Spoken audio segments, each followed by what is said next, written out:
Hello everyone, চলে এসেছি আজকে একটি অন্য ভিডিও নিয়ে। সেটি হলো একটা রেসিপি, আর রেসিপিটা হলো গিয়ে চিংড়ি মাছ দিয়ে পটলের দোরমা। তো আমি এখন পটল নিয়ে নিয়েছি, এগুলো হচ্ছে সাদা পটল, একটু বড় সাইজের। তো এই পটলগুলো নিলে অনেকটাই ভেতরে পুরটা দিতে সুবিধা হয়। তো প্রথমে আমি দুদিক দিয়ে কেটে নিলাম, একটা সাইড দিয়ে পেছন দিক দিয়ে ছোটো করে কাটেছি, আর এই জায়গাটা একটু বড় করে করেছি যাতে পেছনের যে ভেতরের যে বীজগুলো আছে সেগুলো ভালো করে বার করে নিতে পারি। তো চামচের এটা দিয়ে ভালো করে আমি দানাগুলো সব বার করে নিয়েছি পটলের। আর পটলের দানাগুলো দেখো একদম কচি, পাকা নয়। তো এগুলোকে আমি বাটির মধ্যে নিয়ে নিলাম। এরপর কড়াতে তেল দিয়ে পটলগুলো যে সব দানাগুলো যে বের করে নিয়েছি, তো সেগুলোকে আমি একে একে দিয়ে ভেজে নেব। হালকা একটু নুন দেব আর হলুদ গুঁড়ো দেবো।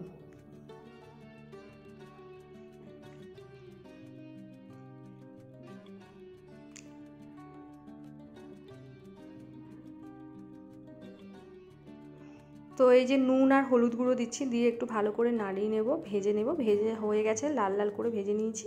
এরপর এটা তুলে নিচ্ছি।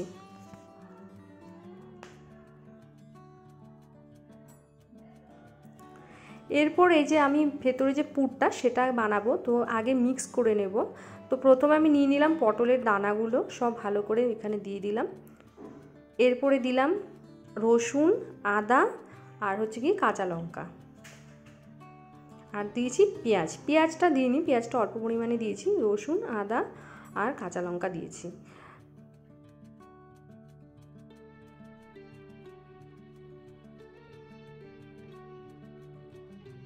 এরপর দিয়ে দিয়েছি চিংড়ি মাছ। চিংড়ি মাছগুলোকে ভালো করে ধুয়ে নিয়ে এখন দিয়ে দিলাম চিংড়ি মাছ।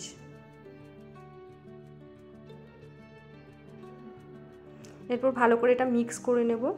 তো মিক্স হয়ে গেছে, মিক্স করা হয়ে গেছে। এরপর এটা আমি ভালো করে ভেজে নেব। তো কড়াতে প্রথমে তেল দিয়ে নিয়েছি, তেল দিয়ে সেটার মধ্যে এই যে মিক্সটা ছিল তো সেটা আমি এখানে অ্যাড করে দিচ্ছি। এরপর আমি অ্যাড করব একটু কাশ্মীরি লঙ্কার গুঁড়ো, তারপর শুকনো লঙ্কার গুঁড়ো, ধনে গুঁড়ো, জিরে গুঁড়ো, আর দেব হলুদ গুঁড়ো, আর স্বাদ মতো নুনও অ্যাড করে দিচ্ছি। দিয়ে এরপর ভালো করে এটাকে নাড়াতে হবে। যতক্ষণ না শুকিয়ে যাচ্ছে জিনিসটা ততক্ষণ ভালো করে একটু নাড়াতে হবে, কারণ এটা যেহেতু পুর হবে, পটলের ভেতরে যাবে, তো এটা একটু শুকনো শুকনো করে আমাদের ভাজতে হবে। তো এটা আমি এখন নাড়িয়ে ভালো করে ভেজে নিচ্ছি। তো ভাজা হয়ে গেছে, আমি এরপর বাটিতে এটাকে তুলে নিয়ে এলাম।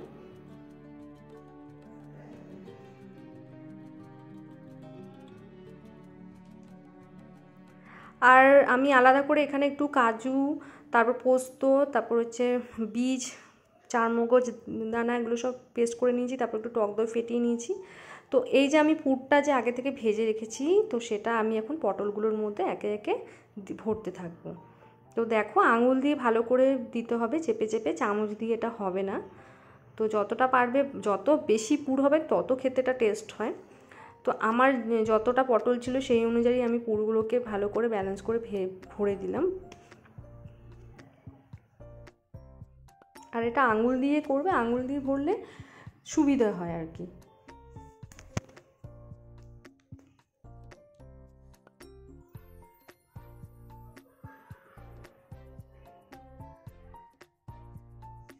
তো আমার সব পুর ভরা হয়ে গেছে, পটলের মধ্যে পুরগুলো দেওয়া হয়ে গেছে। এরপর আমি গ্রেভিটা বানাবো।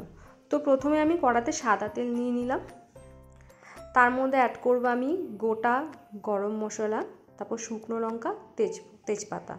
গোটা গরম মশলার মধ্যে দারচিনি আছে, এলাচ আছে, লবঙ্গ আছে, আর পেঁয়াজ কুচি দিয়ে দিয়েছি।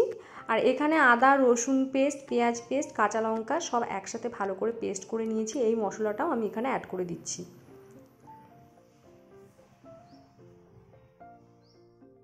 তারপর অ্যাড করছি কাশ্মীরি লঙ্কার গুঁড়ো, শুকনো লঙ্কার গুঁড়ো, এখানে আছে জিরে গুঁড়ো, ধনে গুঁড়ো। তারপরে এখন অ্যাড করব হলুদের গুঁড়ো। সব গুঁড়ো মশলাগুলো আমি এক এক করে অ্যাড করে দিলাম। এরপর এটা ভালো করে নাড়াতে থাকবো। আর অ্যাড করেছি আমি নুনও। তো এগুলো ভালো করে নাড়িয়ে নাড়িয়ে যতক্ষণ না মশলাটার কাঁচা স্মেল বেরিয়ে যাচ্ছে, তেল ছাড়ছে না, ততক্ষণ আমি নাড়িয়ে যাচ্ছি। তো হয়ে গেছে এটা দেখো। এরপর আমি ফ্যাটানো দইটাও দিয়ে দেবো। দইটা ফেটিয়ে দেবে, তাহলে এটা যখন মশলার মধ্যে পড়বে তো দইটা ফাটবে না।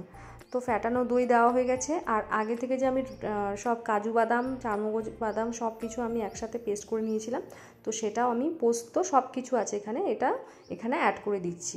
তো অ্যাড করে দেওয়া হয়ে গেছে। এখন ভালো করে এটাকে মাখিয়ে মিক্স করে নিচ্ছি একসাথে। তো দেখো মশলার তেল ছেড়ে গেছে, অনেকটাই পুরো শুকিয়ে গেছে। তো এরপর আমি এক এক করে পটলগুলো ছেড়ে দিলাম। পটলের মধ্যে যে পুর ভরা ছিল সেই পটলগুলো এখানে অ্যাড করে দিচ্ছি। তো অ্যাড করে দিয়ে একটু হালকা করে আলতোভাবে নাড়াবে। তারপর একটু জল অ্যাড করেছি, কারণ এটা অতিরিক্ত শুকনো শুকনো ভালো লাগবে না। তো দেখো এটা গ্রেভি হয়ে গেছে প্রায়। এরপর আমি একটু ঘি ছড়িয়ে দেবো ওপর থেকে। ঘি, গরম মশলা গুঁড়ো দিয়ে দিয়েছি, দিয়ে এটাকে ভালো করে একটু ঘি ছড়িয়ে দিচ্ছি ওপর থেকে, দিয়ে এরপর আমি নামিয়ে নিলাম। তো তোমরাও বাড়িতে এইভাবে চিংড়ি মাছ দিয়ে পটলের দোরমা করে বানিয়ে খেতেই পারো, খুব টেস্ট হয়েছিল খেতে। আর আমার এই ভিডিওটি ভালো লাগলে লাইক করে দিও, কমেন্টস করে দিয়ে জানিও কেমন হয়েছে। দেখা হচ্ছে অন্য একটি রেসিপি নিয়ে অন্য একটি ভিডিওতে। Till then tata, bye by.